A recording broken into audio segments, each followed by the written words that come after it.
This is why I prefer Premiere Pro rather than Davinci Resolve. Not really, but Davinci Resolve doesn't have that feature that Premiere Pro does, which allows me to go back to Premiere Pro more often than people think. In order to do those awesome captions that you see on TikTok videos in Davinci Resolve 18, what you'll have to do is go to your custom settings, select your font, which I like to use Mont. Then you will have to go into your shading, go on number 2, click on enabled, thickness all the way up, change the color to black, click on number 3 to enable black shadow, click enabled, click on this thickness and put it all the way to the max. And now that you have your text settings, what you are going to do is now type the captions word for word. So there's many ways. So there's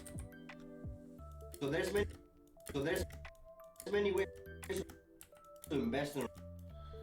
to invest. Now you get what I'm talking about, right? If it's a 10-second clip, that's fine, but if it's like a 30 to 40-second clip and there's a lot of people talking, it takes forever. Now if we go to Premiere Pro and click a new timeline with the same clip that we have, and we go to text, we click create captions, English, transcribe, and it's gonna transcribe our video. This allows Premiere Pro to generate the text for you without you typing the words one by one. And right here, as you can see, is basically our text. And of course, it's not perfect. It's gonna make some spelling mistakes, but it's fine. So if we just correct them ourselves, flipping, you can be a real estate agent or you want to investor by realtor properties. Like I said, there's many ways.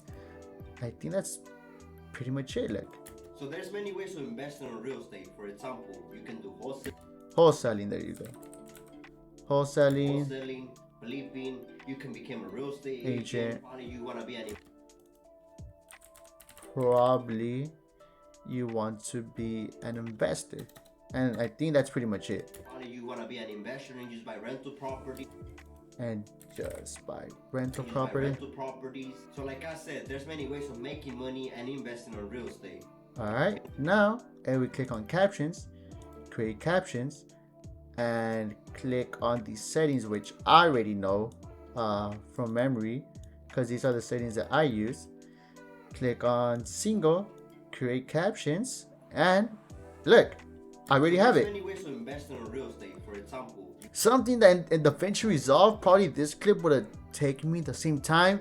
But like I said, if it's longer than 20 to 30 seconds, I love doing this in Premiere Pro. And you might be asking, Cacho, what if you want to change colors? If we go to Essential Graphics, click on our word, we go to Appearance. Let's say we want to highlight selling only, right? Click on yellow. And there you go. Now you might be wondering, Cacho, what if I want to add that pop-in animation to my text? Which is pretty easy. What you want to do is select your captions, click on graphics and titles, click on upgrade captions to graphics. And luckily for me, I already used this effect in a previous subtitles. So what I could just do is click on copy, go back to my timeline, copy my whole captions, and there you just paste my attributes, click OK, and look. So there's many ways to invest in real estate. Look. For example, you can do wholesaling, flipping, you can become a real estate agent, you want to be an investor. Look how easy it is. And don't get me wrong, I love Davinci Resolve. I use this pretty much for every single thing. Color grading, editing, adding music, adding effects.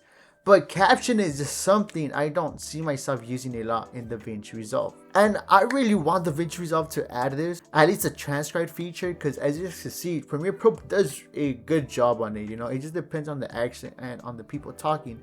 But for the most part, it does a good job. And this pretty much took me like 5 minutes or even less to do. So imagine getting paid for something that you could do in a heartbeat. And I'm not saying Premiere Pro is better, but I just feel Davinci Resolve doesn't have that feature, which persons like me, and I know a lot of people in the community would like. Hopefully we could see this feature getting added in future updates, because I truly think this is a game changer when doing captions. And this is why I go back to Premiere Pro more often than people think.